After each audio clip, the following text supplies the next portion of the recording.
Terry from D-Lab here with you with another repair. This time an Egnater 4100 Tourmaster 100 watt amplifier came in the shop with a direct short, blowing the fuse.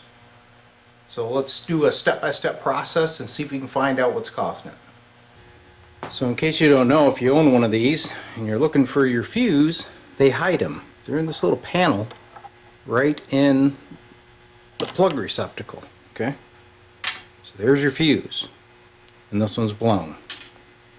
So the first thing that I always do when a big amp like this comes in blowing fuses, so I remove all the output tubes. Okay, put in a new fuse, and I bring the amp up slowly using a variac to see if that short is still there. And if it is, then you go deep. So one of the best investments you can make for your shop is variac, especially if you're working on old tube amps. These things are a lifesaver. Now, like I said, I pulled out the tubes. Okay, they're all out. Now, I'm going to bring up the variac slowly and watch the amp meter. See that? I'm not even at 5 volts. I'm drawing an amp of current. So we still have a short. Next thing we're going to do is pull the chassis and see if we can find it. Here's the bottom of the amp. So I checked a few things, looked over the boards, didn't see any issues at all. Everything looks great. So I decided to unplug all the secondaries of the power transformer, including the filament lines. And if you look, we still got our short. See that current meter? Still got our short.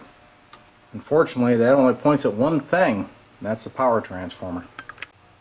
Alright, to further test this power transformer, I've hooked up my multimeter AC volts to one of the secondaries of the power transformer. I'm going to bring up the variac slightly, and you should see AC voltage if this transformer is transforming, right? Nothing. I still have a dead short. Nothing on the secondary. Not looking good. Alright, so right now I'm measuring the high voltage secondary, and if you see, it's only 0.78 ohms. That's obviously no good. Okay, it should be a lot higher than the primary windings. And the other thing is, if I go from that secondary to another secondary, 2.6 ohms on that one, 1.8 ohms to that winding. These should all be separate from each other. Looks like the transformer has bit the farm. Alright, so for a comparison, I have another power transformer here. Okay, now take a look at the secondary resistance here. This is the high voltage winding of this transformer, which is about a 600 volt transformer. You can see it's about 190 something ohms. Not 0.8 ohms. That's more like a nail. Physical inspection of the transformer, I don't see anything looks overheated. I don't see any dark spots. I'm guessing this thing just shorted out and failed. Who knows why? Things happen, right? Well, I was hoping to give you a better tech tip than that. But that's how it goes sometimes in the repair business. So I hope at least you learned the best thing to do is to look for the obvious. Pull those output tubes.